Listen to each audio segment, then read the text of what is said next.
Jadi korban hipnotis oleh pelaku yang nawainya emas palsu. Nyai-nyai bernama Maria Rukmini Marti, 76 tahun, warga Prajen Mariana Banyuasin, natangi ruang SPKT Polresta Kota Palembang guna bikin pengaduan.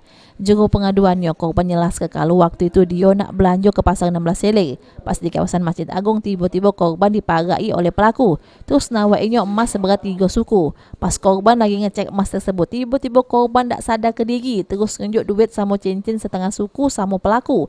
Sesudah pelaku pergi, akhirnya korban pun sadar kalau diolah dibudike. Apalagi sesudah korban ngecek ke toko emas kalau emas yang diinjuk pelaku tersebut palsu. Ini emas tuh memang bisa dari orang yang itulah yang ngasih itu. Ketemu di mana, Bu? Ketemu di 16. Apa katanya, Bu? Saya buronan dari mana tadi?